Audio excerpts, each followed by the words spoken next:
Okay, good morning. So last class we discussed about cache and we saw this algorithm that I have put on the screen, whatever I have written in red. So the CPU actually generates the address, right?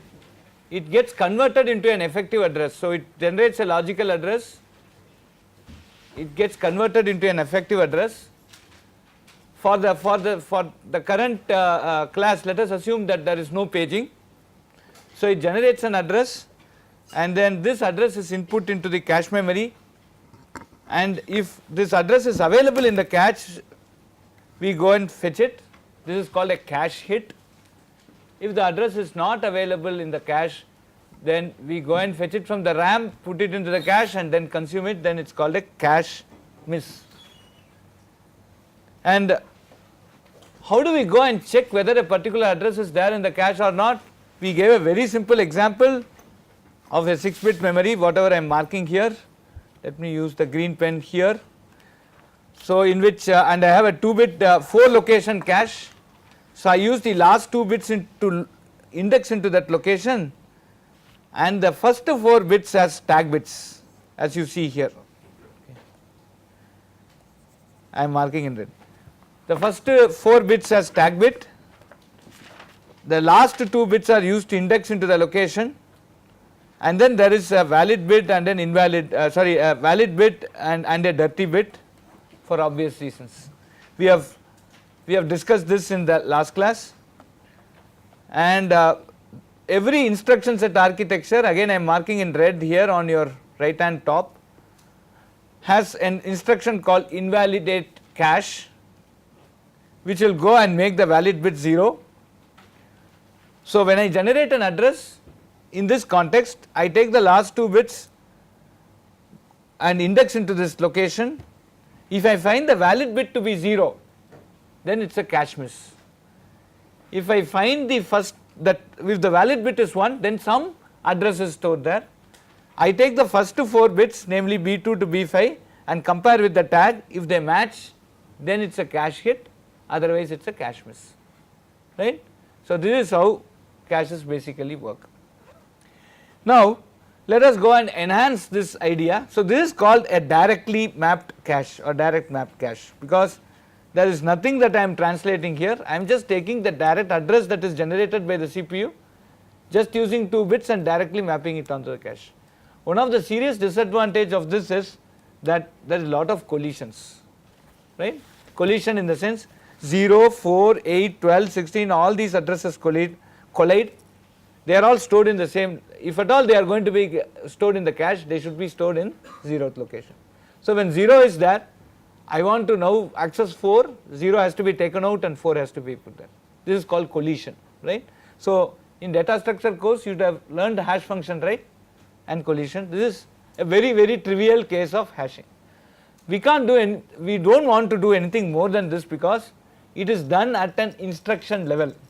I don't want a Montgomery hash function to sit there, okay. I want to have a very simple mapping mechanism. I don't want a very complex mechanism, because it will hit what? It will hit the timing performance. Your instruction execution or your throughput, number of instructions per clock cycle, will go down, right, and that is why I would like to have a very simple hash function to start with. Are you able to follow? Okay. Now let us go to the next part. Let us see what is advanced in this. Okay. Now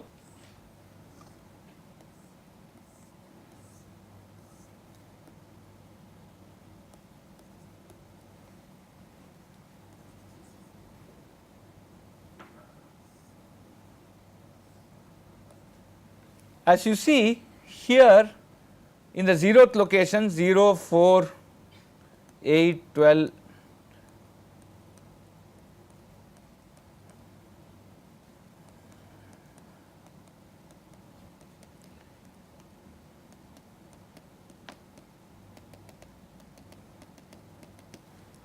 so many addresses mapped on to 0, so many on to 1, so many on to 2, and so many on to 3, okay. And what happened if 0 is stored, now 4 has to be stored immediately, I have to replace 4. Instead what I will have is, instead of one set of locations, let me have a pair of locations.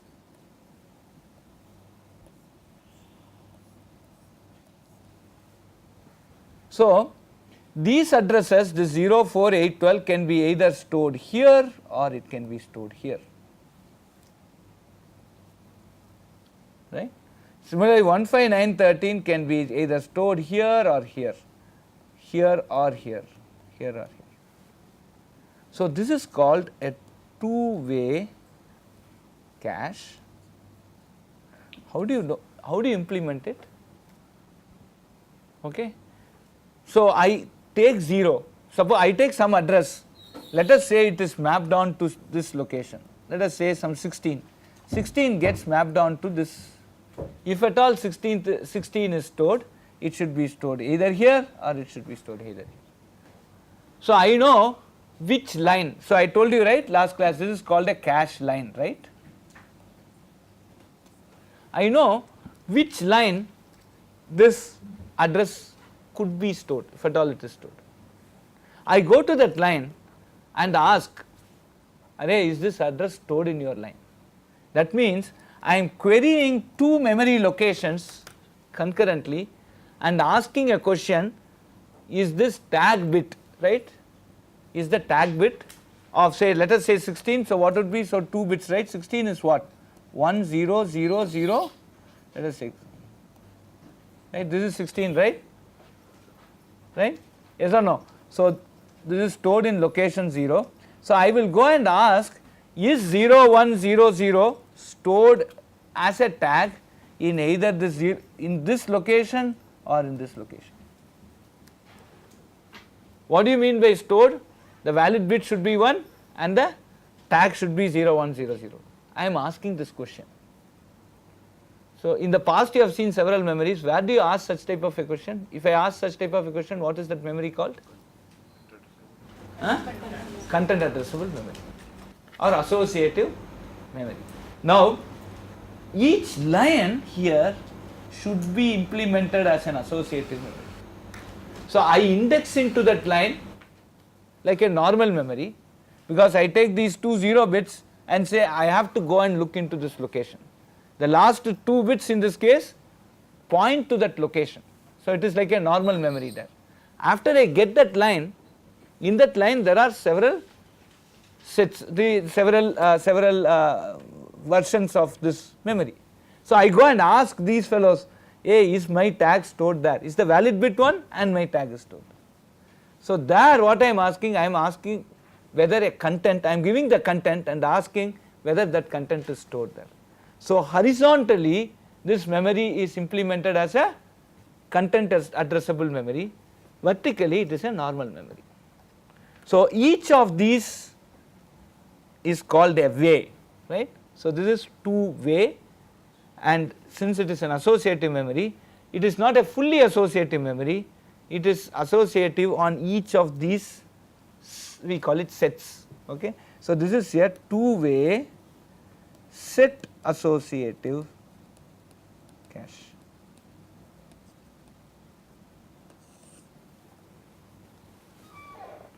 Okay, this is a two-way set associative cache.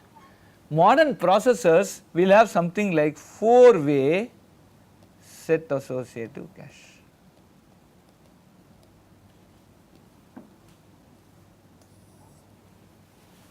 Four-way set associative. So I will have 4 such versions of this memory. So a particular address can either be stored here or here or here or here, right. In one of these caches it can be stored. Right. If all the, suppose I have two-way set of 0 is occupied here, 0 sits here and say some 8 sits here and say some 16 sits here. Now I want access 4, then within this cache line I have to do some replacement algorithm. It can be least recently used, I told you, right, LRU, least recently used or such algorithms. I will cover one such algorithm in the class, okay, as an implementation. Lot more details can be taken up in a advanced architecture course, but at least here I will cover how to implement in hardware one such class replacement algorithm. I will take the most recent one followed by the modern Intel and AMD processors, okay, and I will teach you like so nevertheless today, so 8 and 16 are stored in that line. Now 0 wants to come, 0 has to stay in one of these fellows, instead of just one now I have made it 2. So now between 8 and 16 I have to decide whom to move, right. So the hardware has to make, now this is no software business, this is not operating system business, the hardware has to make a choice between whom to move, should I move 0 or should I move out 8 or should I move out 16. So there are lot of ways by which the hardware can decide, that is called a cache replacement policy. So the hardware has a policy based on which it decides whether I should move 8 out or 16 out to accommodate say 4. So this is the notion of a 4-way set associative cache, and why I have a 4-way set, so all the modern processors to the best of our knowledge they do not reveal the architecture. So Intel latest processor, what is the cache, we do not know, they do not reveal it, but intuitively we see that it is basically a 4-way set associative cache, it is not more than 4-way, okay. Now what can drive your intuition for this? Suppose you are given this problem of saying decide the number of ways in your set associative cache. How will you come out with that? How will you answer this question?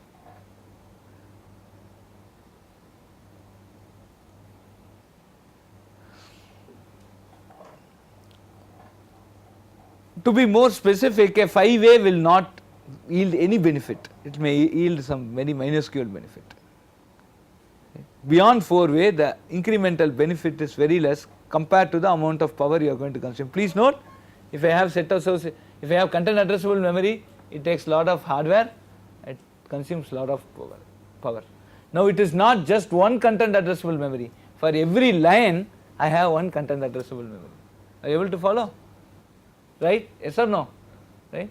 So I use these last two bits to index, then I do a complete content based search on that line, and so I have a content addressable memory on every horizontal line, right. So essentially the power consumption is going to be much higher. So now how do you decide, what would intuitively how will you try and answer this question? Yes. Like say you said this is an answer to my question. You are actually giving an answer to my question. I am asking you how many ways, how do you decide on the number of ways? Yes, it actually depends upon the cache usage pattern. Correct. But can we really track how it's being used? Like yeah, we can track. So we have something called architecture simulators, to which you run the program and it will tell you all the traces, like which memory location is accessed when, that it will give you. Now you can take just the memory traces. I do not really bother about, when I am looking at memory management, I do not bother about what application is running there. It may be some application to buy a buffalo, or it can be some hard-end ethical hacking thing, okay. I do not really care, it can be a great scientific computation. As far as I am concerned, I have the memory traces. Now I take these memory traces and put it into my simulator and find out how, if this is the cache size, what would be the cache hit, if it is the cache size, what would be the cache hit. So I can make that type of lot of things. I will come to that memory simulation also, I will try and cover that towards the end. So now good, the first step is I have an infrastructure to find out for the programs that are interesting to me. I am making an architecture for some domain, right. For all the programs that are interesting to that domain, I know the memory traces. Memory traces means what are all the memory locations it will access, both instructions and data, that I have the trace. Now given this, how do you come out? Why do you think 4-way is still sufficient even for?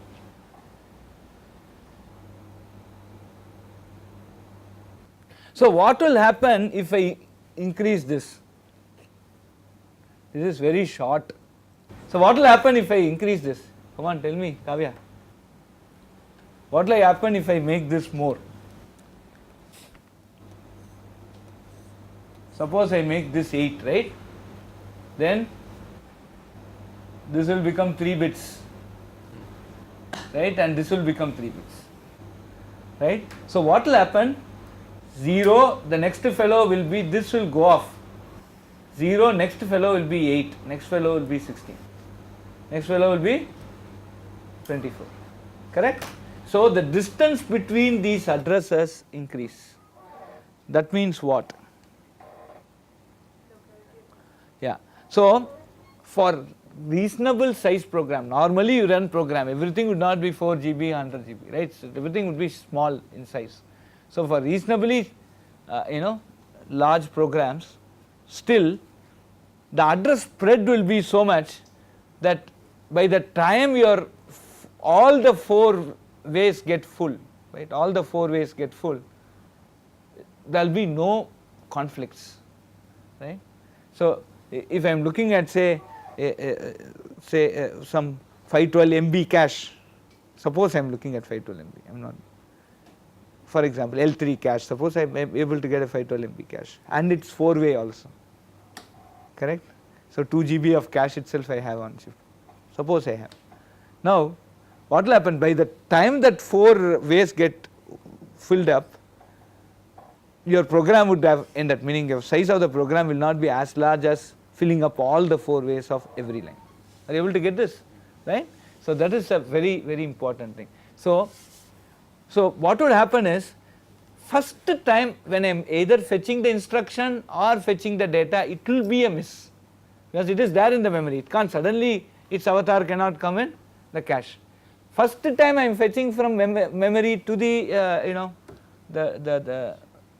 to the processor, it has to be a miss. So this is called a compulsory miss. Okay. So if you go to any processor company, they will ask, what are the different types of cache misses? First thing is a compulsory miss. It has to happen. First time I am accessing any instruction, first time I am accessing any data, that miss has to be there. So that is called compulsory miss. After that, so I brought in 8, I brought in 16, now 0 came, so 8 moved out. Now I have to again bring 8, right, because it has moved out. Once it has come in, then again it has moved out. This type of a miss is called conflict miss. This miss happened, though I had brought it once, this hit happened because there was a conflict. It was thrown out and again I had to bring in. Okay. So there are 2 types of cache misses, one is called a compulsory miss, another is called a conflict miss, right. Now what will happen is, as I keep increasing my size, I make this tall and I make this fat, right, then what happens, right, my compulsory misses are always going to be there, but my conflict miss will reduce, right, because the spread, the distance between the addresses are, the distance between the least address and the maximum address now become, now if I put a 4-way cache here, then the distance actually becomes 0 to 24, and I just think double this size. While it was just 4 and only 2-way cache, then I had the distance was just 4 or distance was just 8. Now if something above 24 comes, then only this 0, 8, 16 and 24, one of them has to get replaced. Right. And if this is too large, 8 is a very small size or minuscule, minor, very minor size. So if this is quite large, then the number of conflict misses can essentially get minimized. Okay. So one of the questions is that what is it that you are trying to optimize? I am trying to minimize the number of conflict misses. Okay. So we are trying to optimize the number of conflict misses. Now can you give an algorithm? Let us just take 1-way cache. Okay. Let us just take a 1-way cache. Can you give me an algorithm which will be extremely benefited by the one, before just going into that. Now what we said was, we are bringing one byte, right. 0 means I am bringing 0, 4 I am bringing 4, etc. But what we discussed in the previous class was I would love to bring k bytes at a time, right, and that is beneficial for me because I have the principle of locality. I have principle of both spatial locality and temporal locality. Instead of bringing 1 byte, I can bring k byte. By this what I am trying to hide? I am trying to hide the latency tau that we are seeing on this side. Okay, I am reducing this tau, right. Otherwise tau gets multiplied by k. So what will happen here is almost like paging. So instead of, so each line will not be 1 byte, it will be 1 block. So 1 block can be any, let us for sake of argument assume that this is going to be 256 bytes, right. So if I am bringing one location, I do not bring that location alone, I bring that block which contains that location. So what is 256 bytes?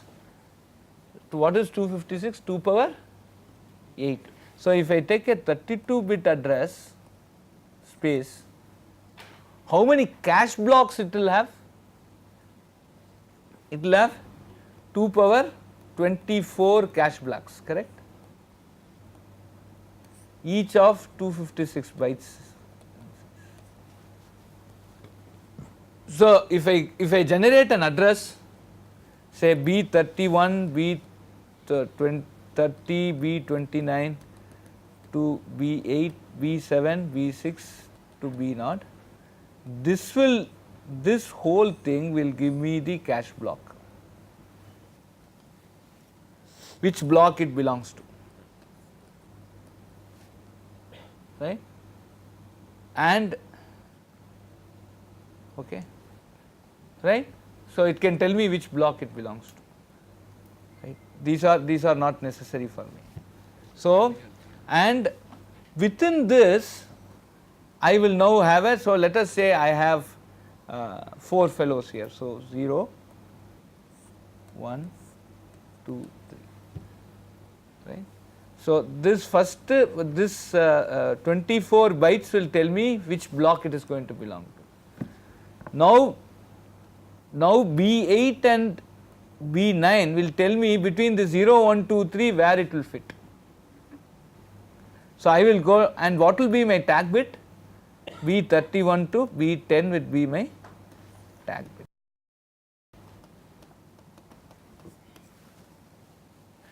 Okay, right. So if I just bloom one of this, zoom one of this, tag bit will be B31 to B10 will be tag, okay, and this will totally store 256 bytes, and will have one single valid bit and one single dirty bit, okay, to start with. Okay. So when you generate a so since there are, when I generate a 32-bit address, the first 8 bits we are not bothered. This remaining, because each block is 256 bytes. Now I am looking at the remaining B31 to B10, B31 to B8. Within this B31 to B8, there are 4 locations in this cache. So I take the first 2 bits to find out which location will this, if at all this block is to be stored, which location will it be stored. So I take that first 2 bits. In those 2 bits, then I have B10 to B31. I go to that location and check if the tag corresponds to this, and the valid bit is 1. So now I will get a 256 bytes block. To this I input this 8 bit, last 8 bits into this 256 bytes to find the exact location, to access the exact location in the cache, right.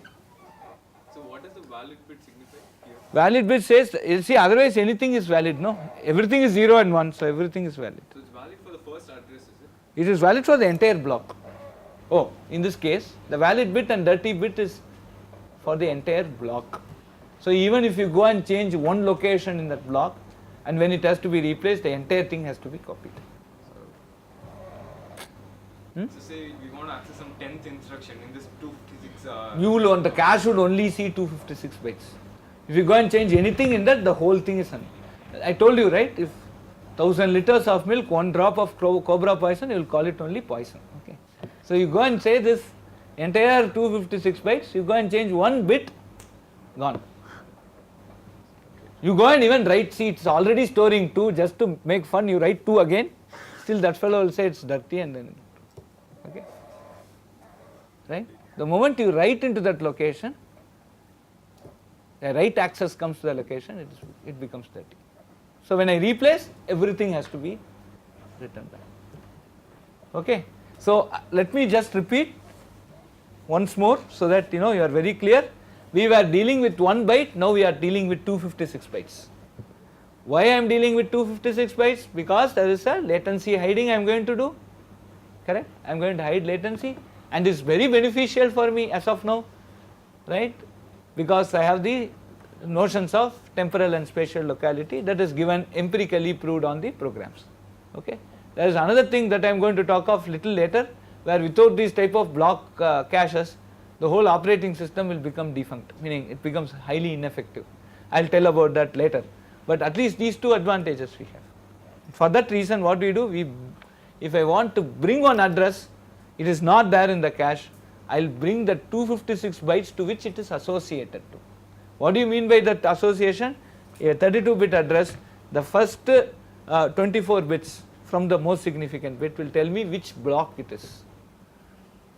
So from that, suppose I say this is a 4 location cache, I take the last 2 bits B8 and B9 to index into which location here, and the remaining things B10 to B31 I store it as a tag. Please note that for all the 256 addresses, this B10 to B31 will be the tag, B8 and B9 will be the index, correct, for all the 256 bytes, because this 24 bytes are fixed for those 256 bytes, correct. Are you getting this? So the tag will be B10 to B31 and your B8 and B9 will tell you where to index, and then this is. Now this is a one-way direct mapped cache. Now if I make it 4 ways, same thing I will do. So I can store it, so I can add one more way here and the same thing. So now I am querying again that 22 bits, right, totally 8 bits goes off here, 2 bits go off here, 10, so 22 bits I query on each of these locations for the tag. I ask whether you are valid and is this tag there. If it says yes, then I use the last 8 bits to index into that location and basically find out. So this is how k-way set associative block cache will work. So this is called a block cache rather than a byte cache, because every time my unit of transfer, what this block, this cache looks at is minimum 256 bytes. It cannot resolve individual bytes in terms of this. Okay. So whenever I write into some location, essentially I am going and dirtying that block, and so if that location has to be replaced, then the entire thing has to be written and then a fresh thing has to come. Okay. Now how do you fix this? I am coming to the question. So how do you fix this 256 bytes? We fix this 256 bytes based on my performance requirement. If there is a cache miss, if I say I will put 1 MB block, right, then I will be bringing 1 MB of data here. Your temporal locality, again, no, anything more than a threshold, nectar also becomes poison. So like that, if you put 1 MB, right, so you will bring all these things, spatial locality will not exist for 1 MB. So I cannot be so far off this 1 MB, I can't remember, right. So I will not write a program with spatial temporal locality of 1 MB. Maximum I will look at, say, some 10 instructions away or 20 instructions. So 256 bytes to or 512 bytes would be something much conceivable, or even say I can go up to Ks, 1K or 2K, but I can't say 1 MB and all. So that much memory the programmer doesn't have. Okay, so meaning in terms of visualizing a program. So 1 MB cache block will not work. So again, this is all experimentation. So then, so what basically happens is there is an architectural simulator. In that simulator, you run all your programs and find out. So what are all the parameters now? How many ways I could have? What is the size of a block? These two are two parameters we have seen. And what is the height of the memory? So how long should it be? How fat should I be? And what's the block size? Okay, so 3 parameters already we have. So these 3 parameters we keep on juggling here and there, and then come out with some optimal choice. And finally, say if I put some 4, 5, 10 way and all, see, then your area also shoots up, your power also shoots up. So there is an implementation aspect of it, and also when I have a large set associative memory, my lookup also takes more time. So a performance also gets, when I make it more and more fat, your performance becomes slower, because now it's a set associative memory. So I have to, my performance essentially takes a toss, right? So now we understood cache modeling, right? So I have to look at area, I have to look at power, I have to look at performance, all from the circuit side. And again from an application side, I should look at what would be the block size, what would be the number of ways, what should be the height of the memory, 3 parameters, so that I get best performance. So between these two I have to strike a balance. So already we have 6 parameters, and each would have some 4 or 5 variants. So now imagine hundreds and thousands of paper we can generate just by looking at this policy, that policy, this policy. Okay, but that's the entire story about cache. So I will take 1 or 2 stories and tell you later also. Okay. Now I am giving you this, let us just say 1 way, each is 256 bytes or whatever, 512 bytes or 1 KB, 1024 bytes. Can you tell me a program that will kill this, and can you tell me a program that will boost this?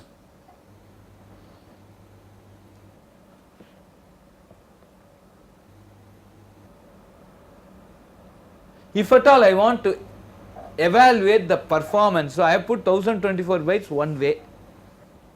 If I want to evaluate the performance of the cache, what sort of things will I start doing? What would be that program that can evaluate this? Loop, okay, because loop is the one, loop, because I am looking at locality, loop, and then loop, what will the loop do? It depends on where exactly. No, it depends on where, that I know. Now I am asking you, what is that thing which will make it depend on what you are saying? Okay, you are getting my question? It's the location of where our. How will you manage? Loop, she said, excellent, Kavya told loop. Now you say next.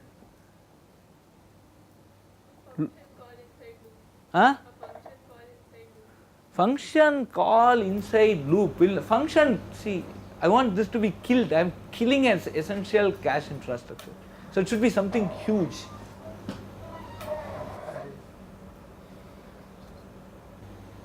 I have an integer array. Array. Why integer? Okay, it's not floating point or anything. Array. Okay. Just array is enough. Array is a linear structure. Now I am saying it should kill, it should enhance. So what is a non-linear version of an array? This. Hey, version of an array. Linear 1 dimension matrix. Okay, correct? Are you able to get this? So I should have a loop acting on a matrix. Can you give me some examples? Matrix addition. Very good, man. So matrix addition, what will happen? Suppose, guys, carefully look into this.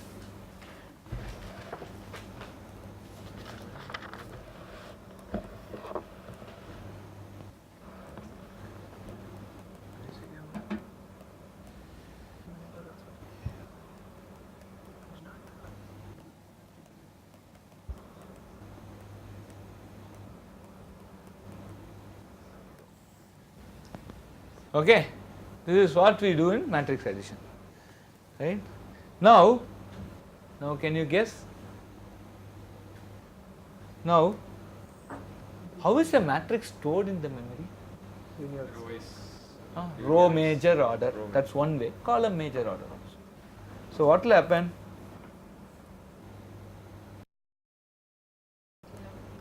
So this is first row, then second row, then third row, like that in the memory it will be stored. So here first row, first element is taken. So I am reading it row wise. So when I fetch the first element, 1024 elements will be fetched. So 1000 first element I fetch, it's a cache miss. Then I will have 1023 hits. Because along with the first element, 1024 elements will be fetched. Correct? Along with the first element, so into the cache, along with this first element, 1024 elements will be fetched. It is a block cache. So for every 1024 access, there will be only one cache miss, the remaining 1023 will be cache hit. And similarly for your B matrix and similarly for your C matrix. Suppose I wrote it as for j equal to 1 to n, for I equal to 1 to n, Cij is equal to Aij plus Bij. That's all one. Both are equivalent programs. Correct? Both will add. Now what will happen?